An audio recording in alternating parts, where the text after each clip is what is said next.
ഇടത്ത് കൈ വലത്ത് കൈ അടാ പൊക്കി വേണ്ടടാ ഓടാൻ. എനിക്കിന്ന് നേരത്തെ നിർത്തണം, കുറെ മെമ്പർമാരെ കാണാനുണ്ട്. ആയിക്കോട്ടെ. Hello uncle, good morning uncle. അമ്മാന്ന് വിളിക്കാത്തത് ഭാഗ്യം. ചാക്കോച്ചൻ ഇന്ന് കണ്ടില്ലല്ലോ. ഏയ്, അങ്ങേർക്ക് നടു പൊങ്ങണ്ടായോ? എഴുന്നേക്കണ്ടേ? ഇനി എണീറ്റിട്ട് വലിയ പ്രയോജനമൊന്നും ഉണ്ടെന്ന് തോന്നുന്നില്ല. Hi, good morning. Good morning. ഈ പിള്ളേർക്ക് ഇത് എന്തിന്റെ കേടാ? ഇങ്ങനെ നടന്ന ശരീരം ഇറങ്ങില്ലല്ലോ സാർ. കണ്ണ് സാധകം ചെയ്യണമെങ്കിലേ റോഡിൽ ഇറങ്ങണമെന്നില്ല. ആദ്യം തന്റെ കൊടവയറ് കുറയ്ക്കാൻ നോക്ക്, എന്നിട്ട് മതി എന്റെ കണ്ണ് സാധകം. സ്വന്തം കുറവ് കാണൂല, അന്യന്റെ കുറവ് കണ്ടുപിടിക്കാനാ ധൃതി. അങ്കിൾ, അച്ഛൻ വീട്ടിലുണ്ടോ? ഇപ്പൊ പാർക്കിൽ എത്തിയിട്ടുണ്ടാവും അങ്കിൾ. See you uncle.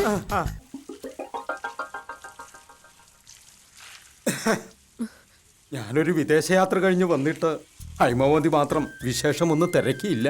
ഓ, എനിക്കിത്തരം ഫോർമാലിറ്റീസിലൊന്നും വിശ്വാസമില്ല. എന്ന് വെച്ചാ ഹൈമവതിയുടെ പുരുഷ വിദ്വേഷം കൂടുന്നതല്ലാതെ കുറയണില്ല എന്നർത്ഥം.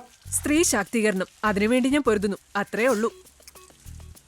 അർദ്ധനാരീശ്വരൻ, പ്രകൃതി പുരുഷൻ, ഇതൊക്കെയാണ് ഭാരതീയ സങ്കല്പം.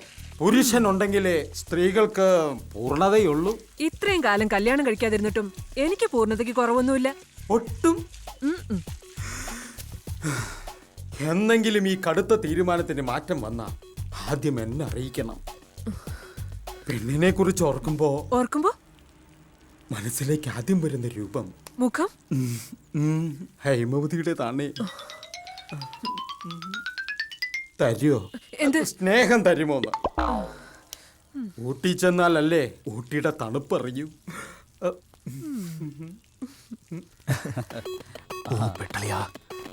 Good morning sir. Good morning sir. Good morning. നിങ്ങൾ എല്ലാവരും കൂടി എന്റെ സ്വീകരണം കുളമാക്കിയെന്ന് അറിഞ്ഞു. സോറി സാർ, അപ്പോഴത്തെ രസത്തിന്. ഇനിയൊരു സ്വീകരണം നിങ്ങളുടെ അസോസിയേഷന്റെ അജണ്ടയിലുണ്ടോ, അതോ നിങ്ങൾ എല്ലാവരും കൂടി മാറ്റിയോ? അത് പിന്നെ പോയിട്ട് അല്പം തിരക്കുണ്ട് സാർ, അതുകൊണ്ടാ. ഇത് രക്ഷപ്പെടലാണെന്ന് മനസ്സിലായി. നിങ്ങളുടെ അത്ര ഇല്ലെങ്കിലും അല്പബുദ്ധി എനിക്കുണ്ട് കേട്ടോ. അയ്യോ അയ്യോ അയ്യോ, കഷ്ടമായി പോയല്ലോ. എന്റെ അമ്മേ, എന്റെ നെഞ്ചാങ്കൂട് കലങ്ങിന്നാ തോന്നുന്നേ. വല്ലതും പറ്റുമോ സെക്രട്ടറി സാർ? ആ ഇടിയിൽ എന്തൊക്കെയോ ഒടിഞ്ഞു മറിഞ്ഞ പോലെ. ഒന്ന് വീണു, എവിടൊക്കെയോ എന്തൊക്കെയോ ചതഞ്ഞതുപോലെ. ഇതൊക്കെ എക്സ്ട്രാ ഫിറ്റിംഗ്സ് വല്ലതാണ്? ഏയ്, ഒറിജിനലാ. What are you talking? Nothing, madam. It is an original falling. Any problem? No problem. Okay, good luck. Take care. Okay. Bye. നാളെ ഈ സമയത്ത് കാണാം. ഒരാഴ്ച കഴിഞ്ഞിട്ട് പോരെ? Okay. Oh dear, please wait. I am coming. ജെസിബിയും പൊക്ലൈനും ഓടാനിറങ്ങിയിരിക്കുന്നു. ഹായ് ബസന്തി, നിനക്കെന്താ എത്ര ഗൗരവം? എന്താ എനിക്ക് ഇത്തിരി ഗൗരവമായ കൊള്ളില്ലേ? എന്നെ കാണുമ്പോ മാത്രമല്ലേ ഉള്ളൂ ഇത്. ഞാൻ എത്ര പറഞ്ഞതാ ടോമി, എനിക്ക് തന്നെ സ്നേഹിക്കാൻ കഴിയില്ല. എന്തിനാ വെറുതെ വീട്ടുകാരെ വിഷമിപ്പിക്കുന്നത്? Hi uncle. പിന്നെ uncle, today you look very smart. Thank you uncle. താൻ എന്താണോ പെമ്പിള്ളേരുടെ പുറകെ ചുറ്റിക്കറങ്ങി നടക്കണേ? ചാക്കോച്ചന്റെ മോനാണെന്നൊന്നും ഞാൻ നോക്കത്തില്ല. ഈ കോളനിയിലെ പെമ്പിള്ളേരുടെ പുറകെ ചുറ്റിക്കറങ്ങി നടന്ന ഇടിച്ച് ഷേപ്പ് മാറ്റിക്കളയും. അത് നന്നായെങ്കിൽ അവനൊരല്ലേ കൂടുതൽ, എനിക്കൊരല്ലേ കുറവാ, അതാ പ്രശ്നം.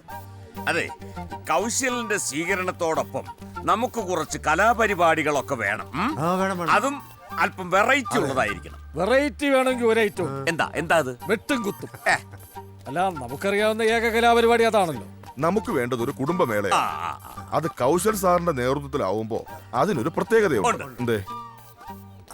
അല്ല, അതല്ല, ഈ ഞങ്ങളുടെ കുടുംബ പരിപാടി എന്നൊക്കെ പറയുമ്പോഴേ ഒരു എതിരഭിപ്രായം വരില്ലേ?